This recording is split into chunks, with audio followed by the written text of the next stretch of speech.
My name is Ken Lawrence. I am working towards my substituting license. This is my presentation for Module 8.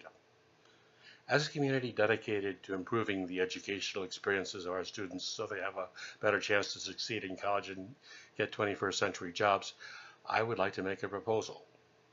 21st century jobs usually want applicants with experience in working with groups and in doing assigned projects.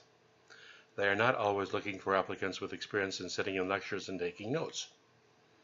In order to teach students about the value of communication, in order to appeal to a variety of learning rates and styles, and to use the power of the computer, we need a mobile teaching and learning environment for 200 students in grade 10 through 12 in our school. If we can see how this program is successful, this type of environment might grow support and excitement for an even greater mobile initiative. The problems that we have without our mobile initiative include teachers are too dependent on lectures rather than projects and cooperations. They are not using multimedia presentations to their best advantage. They are not able to analyze test results through computer analysis, and they are not able to provide immediate feedback.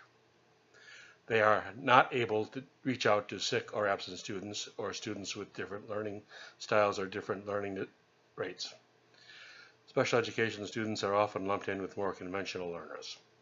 If we can use available computing power and allow teachers to use available software that will make a lesson more alive, we might be able to fill in some of these holes.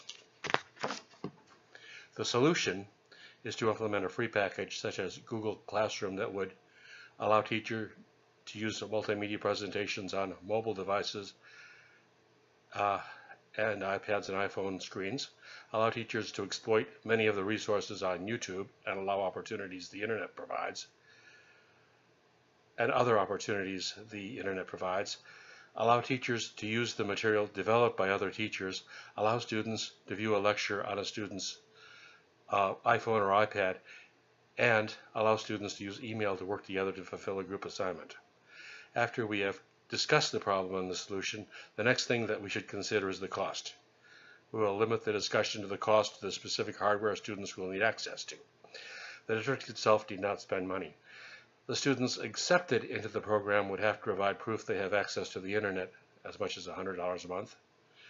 They would have to have access to a mobile computing device, such as an iPhone or iPad, as much as a couple $100. Access to Microsoft Office would include a laptop computer up to $1,000, and Microsoft Office itself about $120 to $200. Students might also need a printer and paper at about $100. These figures may seem harsh, but in practice, we would only admit students who fit the profile. Many students already have many of these things, so their investment is minimal. But it would be necessary to point out that if a student or teacher loses access to these resources, they will have to be asked to leave the program and return to more conventional teaching methods until they can restore the internet or restore their computer. If we have discussed the problem, the solution, and the cost of the solution, the next step is implementation. Much of the implementation will fall on the person who has passed Google certification tests. Google can provide a list of people who are certified in the software package. The best management advice I ever received is, if you are not telling them what to do each day, I can guarantee they are not doing it. Hopefully the coordinator can consult with each teacher and student each day, and the coordinator himself can be accountable. Teachers will be obligated to place lectures and demonstration on webcams that can be uploaded to video sharing sites such as YouTube. Search YouTube and other video sharing sites for videos that are useful. Learn how to use Google G Suite for education and learn how to use products such as Gmail, G Drive, Classroom, G Documents, G Sheets, G Slides, G Sites, and G Calendar.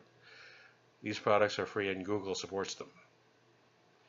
Teachers will be obligated to learn how to use this software and see which students have completed an assignment and which ones have not. They'll have to learn how to use this software to communicate with students. They'll have to learn how to write lessons that include multimedia format and to access lessons already written by other teachers that are available on low-cost websites. They will have to develop lessons that involve group work and communication between students and teachers. There are some rules and restrictions. Teachers will be reviewed to ensure they're keeping to the guidelines of a mobile teaching and learning environment. If a teacher fails to meet expectations, he may be asked to return to the more traditional environment. Students will be reviewed to ensure they are keeping to the guidelines of a mobile teaching and learning environment. A student or teacher who no longer has internet access or a mobile computing device will be asked to leave the program and rejoin the more traditional teaching environment until that internet or the computing device is restored. Each student or teacher will share their email address and answer emails in a timely manner. People not responding to the emails will be asked to leave the program. Teachers and students will be required to report on any problems they encounter. The impact of a program like this should be reflected in both teachers and students. Changes we should see in teachers include working more closely with individual students through emails, use of more multimedia presentations, giving more considerations to students with different learning rates and different learning styles.